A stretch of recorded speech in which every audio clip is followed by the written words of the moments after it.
এই মুহূৰ্তত আহি পৰিছে অসমবাসী ৰাইজখনে কেইবাটাও গুৰুত্বপূৰ্ণ খবৰ। অসমৰ লাখ লাখ ধনী দুখীয়া পৰিয়ালৰ বাবে এটা ডাঙৰ খবৰ। অৰ্থাৎ অহা 10 তাৰিখে ৰাজ্যৰ লাখ লাখ মহিলাৰ বেংক একাউণ্টত সোমাব ৩,০০০ টকা অৰুণোদয় আঁচনিৰ জৰিয়তে। বন্ধুসকল, অৰুণোদয় আঁচনিৰ জৰিয়তে এতিয়াৰে পৰা নাপাব আৰু ১,২৫০ টকা, তাৰ পৰিৱৰ্তে লাভ কৰিব ৩,০০০ টকা অহা 10 তাৰিখে। লগতে ৰেচন কাৰ্ড থাকিলে সুখবৰ, কাৰণ ৰেচন কাৰ্ডৰ পৰা আৰম্ভ কৰি চৰকাৰী ঘৰলৈকে নতুনকৈ ৫টাকৈ আঁচনি ঘোষণা কৰিলে মুখ্যমন্ত্ৰী ডক্টৰ হিমন্ত বিশ্ব শৰ্মাই। লগতে PM কিষাণ যোজনাৰ বাবেও এটা সুখবৰ, কাৰণ কৃষকৰ এই টকাটো বৃদ্ধি কৰিব বুলি ঘোষণা কৰিছে। গতিকে ভিডিঅ'টো সম্পূৰ্ণ চেষ্টা কৰক, ভালদৰে বুজি লওক। তো বলক ভিডিঅ'টো আৰম্ভ কৰোঁ। আৰু আজিৰ প্ৰথমটো খবৰ হৈছে ৰাজ্যৰ লাখ লাখ কোটি কোটি দুখীয়া দৰিদ্ৰ পৰিয়ালৰ বাবে এটা ডাঙৰ খবৰ।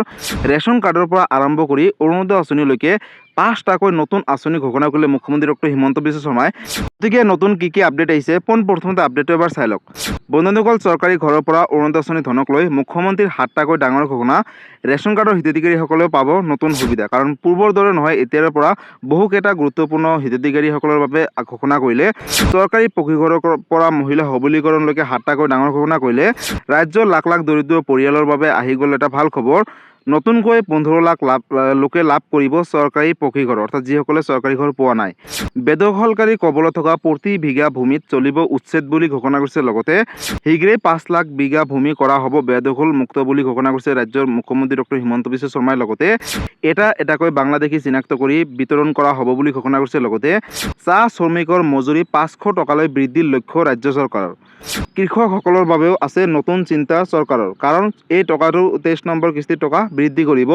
নাৰী সবলীকৰণলৈ কাম কৰিব নতুন চৰকাৰখনে বুলি ঘোষণা কৰিছে। লগতে মহিলা উদ্যমিতা আঁচনি, অৰুণোদয় আঁচনি ধনক লৈ ডাঙৰ ঘোষণা কৰিলে মুখ্যমন্ত্ৰী ডক্টৰ হিমন্ত বিশ্ব শৰ্মাই।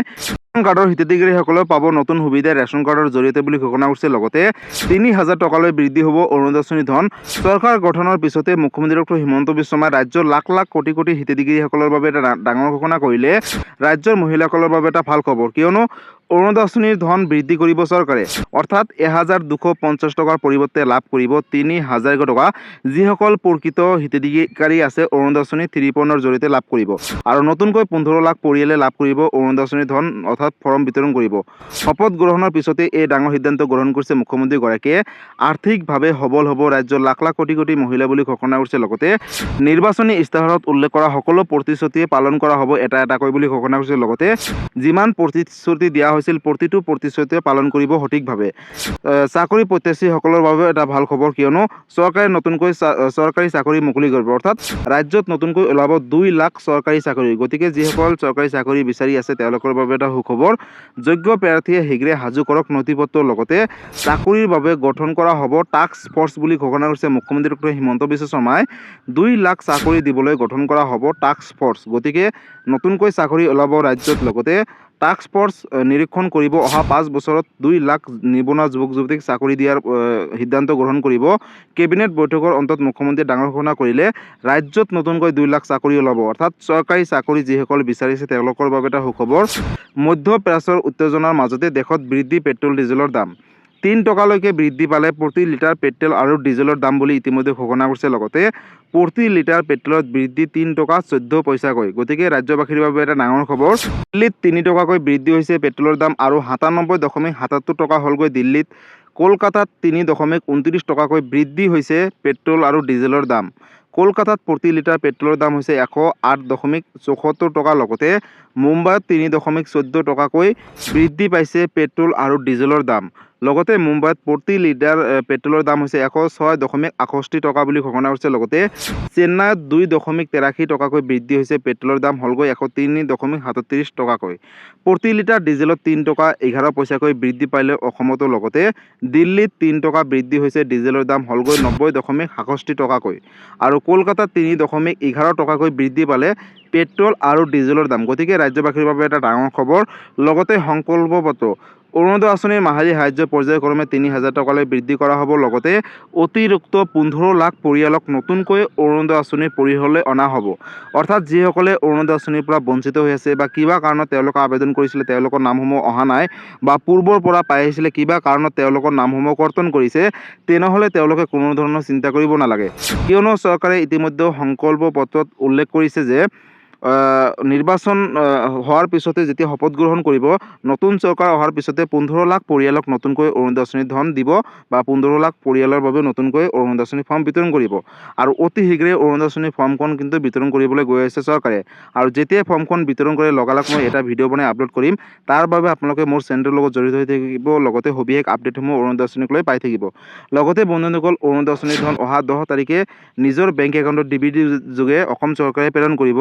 গতিকে 10 তাৰিখৰ আগতো দিবলৈ আছে, কিন্তু সঠিক তথ্যটো এতিয়ালৈকে চৰকাৰে আপডেট দিয়া নাই, যাৰ বাবে আপোনালোকৰ মাজত এতিয়া অৱগত কৰিব নোৱাৰিছোঁ।